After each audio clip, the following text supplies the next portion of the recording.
آج کا یہ دن امام عالی مقام امام حسین رضی اللہ تعالی عنہ آپ کی بارگاہ میں خراج عقیدت پیش کرنے کے لیے محفل کا انعقاد کیا گیا، اور ہم اہل سنت بڑے خوش قسمت ہیں کہ جس کی نسبت حضور سے ہو گئی اللہ نے اس کا ادب کرنا ہمارے مقدر میں لکھ دیا ہے۔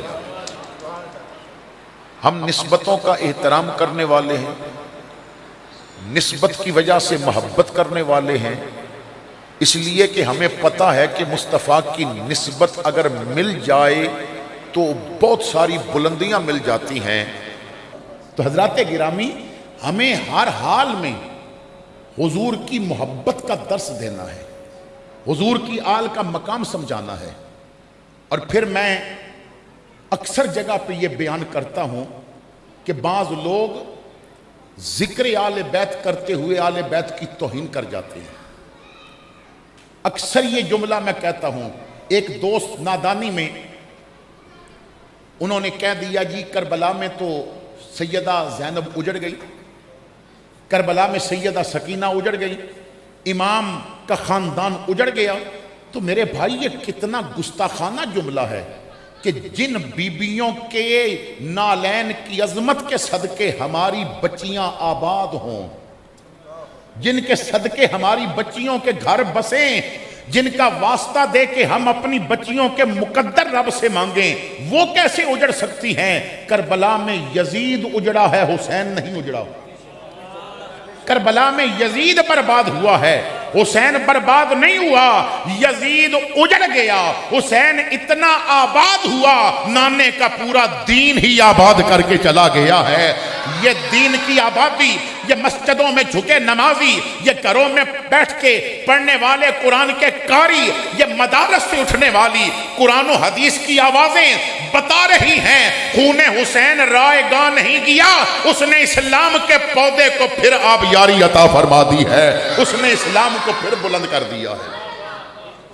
اور جب امام عالی مقام کا ذکر کرو تو ضرور حضور کے صحابہ کا بھی ذکر کرو، اس لیے کہ اہل سنت کا یہ خاصہ ہے کہ ہم سب سے پیار کرتے ہیں۔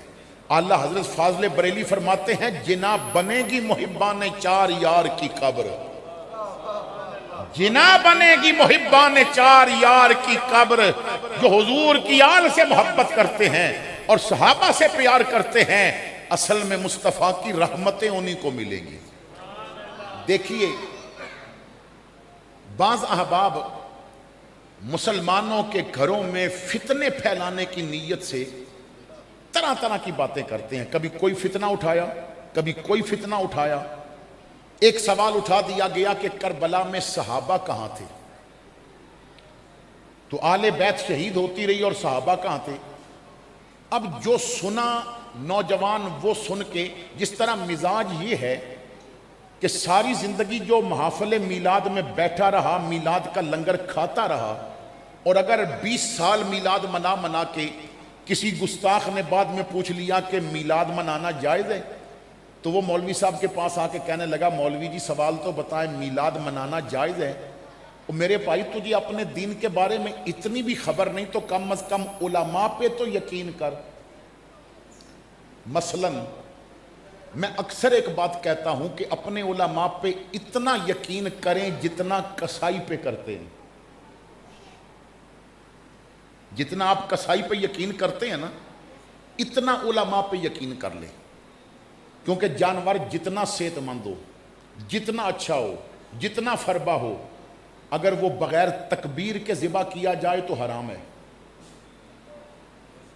حلال اس وقت ہوگا جب بسم اللہ اللہ اکبر کہا جائے گا اور اللہ کا نام لے کے ذبح کیا جائے گا۔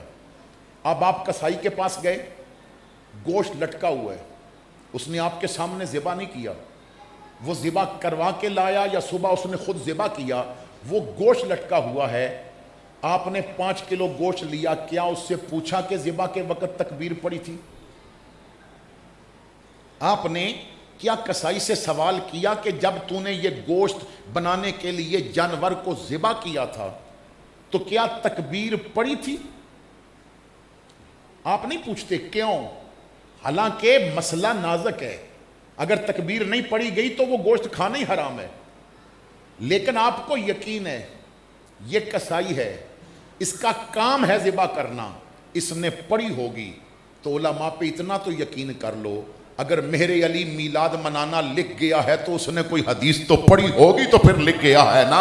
اگر داتا علی حجویری نے حضرت ابو بکر کی عظمت بیان کی ہے تو انہوں نے کوئی دلیل لی ہوگی تو بیان کی ہوگی نا۔ اور میرے بھائی اگر 11ویں منانا جائز ہے تو علماء پہ یقین تو کر لو نا کہ قرآن نے اصال ثواب کا کوئی نہ کوئی راستہ دیا ہوگا پھر منایا جا رہا ہے۔ تو میرے بھائیوں اپنے علماء پہ یقین کرو، اگر یقین نہیں تو پھر کتابیں پڑھو۔ 72 شہداء ہیں کربلا کے، اب کبھی توفیق ملے تو کتابیں اٹھائیں، وہ جو شہید ہیں آپ ان کے زندگی کے حالات پڑھیں، ان کے نام پڑھیں، ان کا تعارف پڑھیں۔ یہ جب کتابوں کی دنیا میں آپ جائیں گے تو پھر آنکھوں سے پٹی ہٹے گی کہ کربلا کے 72 میں 21 حضور کے صحابہ ہیں، اور ان 21 میں ایک وہ صحابی ہے جسے بدری صحابی کہا جاتا ہے۔ بدری صحابی وہ ہے جو غزوہ بدر میں شامل ہوا تھا، اسے بدری صحابی کہا جاتا ہے جو غزوہ بدر میں شامل ہوا۔ تو ایک جاہل نے، ایک نشے میں بندہ تھا، اس نے سوال کر دیا کہ صحابہ کہاں تھے؟ اور میرے بھائی کبھی بھی جاہلوں کی بات سن کے ان کے بارے میں بات نہ کر بیٹھنا غلط، کہ جن کے بارے میں حضور نے فرمایا ہے یہ راضی ہوں گے تو میں راضی ہوں گا۔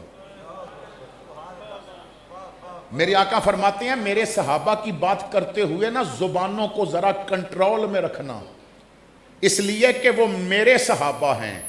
تیری محفل میں بیٹھنے والے پہ اگر تیرا رنگ چڑھتا ہے تو میری محفل میں بیٹھنے والوں پہ میرا بھی رنگ چڑھا ہوا ہے، اس لیے کہ تو اور رنگ چڑھاتا ہے۔ جب کوئی میرے پاس بیٹھتا ہے میں صبغت اللہ کا رنگ چڑھا دیتا ہوں، اور جس پہ مصطفیٰ صبغت اللہ کا رنگ چڑھا دیں دنیا کی ہر کمپنی کا رنگ اتر سکتا ہے، پر جب رنگ مصطفیٰ چڑھا دیں پورا مکہ کانٹوں پہ گھسیٹے پھر بھی بلال کا رنگ نہیں اترا کرتا، وہ ہاتھوں میں کیل ٹھوکے جائیں پھر بھی رنگ نہیں اترتا، پاؤں میں میخیں ٹھوکی جائیں پھر بھی رنگ نہیں اترتا، چاہے اسے کوٹ لکھپت جیل میں بند رکھا جائے وہ پھر بھی کہتا ہے کچا رنگ للاری والا چڑھدا لہندا رہندا، عشق تیرے دا رنگ محمد چڑھیا پھر نہیں لہندا۔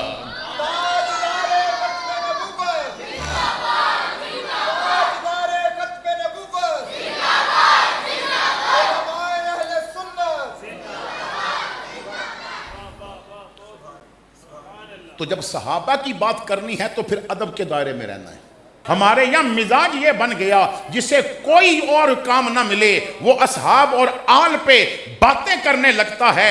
یاد رکھو ہمارے گھروں کا لنگر چل رہا ہے حضور کی آل کے صدقے، ہمارا دین بچ رہا ہے حضور کے صحابہ کے صدقے۔ ہم آل کے بھی احسان مند ہیں، ہم حضور کے صحابہ کے بھی احسان مند ہیں۔ تو کبھی ان لوگوں پہ ہاتھ نہ ڈالنا، کبھی اپنی زبان سے کوئی ایسا جملہ آل کے لیے نہ نکالنا کہ جس کی وجہ سے سارا عمل ہی ضائع ہو جائے، اور کبھی اصحاب پہ بھی بری نظر نہ ڈالنا، اس لیے کہ سیاہ ستہ کی روایت ہے جنازہ اٹھا کے لایا گیا، یا رسول اللہ جنازہ پڑھائیں۔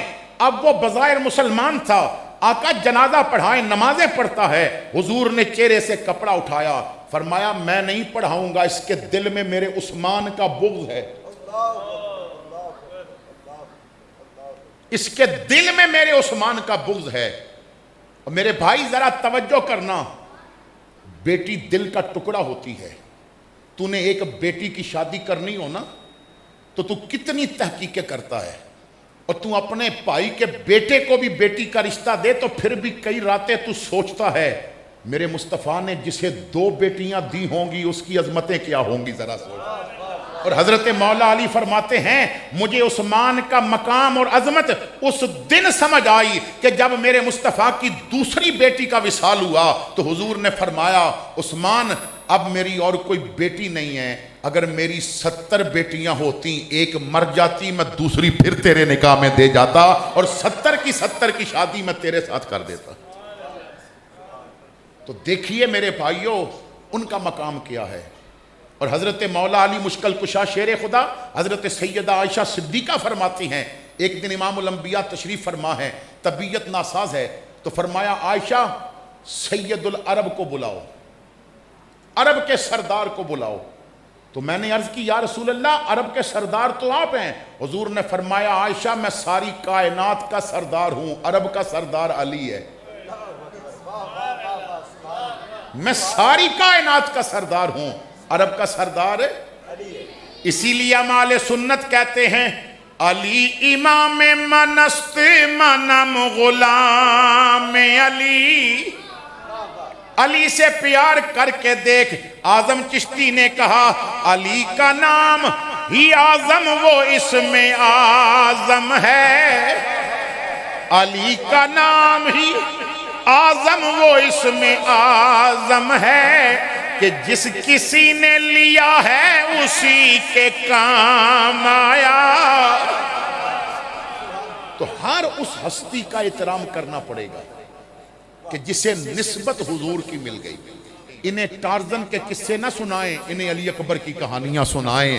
انہیں میرے بھائیوں ہرکلیز کی باتیں نہ سنائیں, انہیں امام حسین کی جرت و بہادری کی باتیں سنائیں. اپنی بچیوں کو سنڈریلا اور باربی کے قصے نہ سنائیں, انہیں فاطمہ زہرا کی باتیں سنائیں. انہیں سیدہ عائشہ کا کردار سنائیں تاکہ آپ کے گھر سے بچہ نکلے غلام حسین نظر آئے, بیٹی نکلے تو کنیز فاطمہ نظر آنی چاہیے.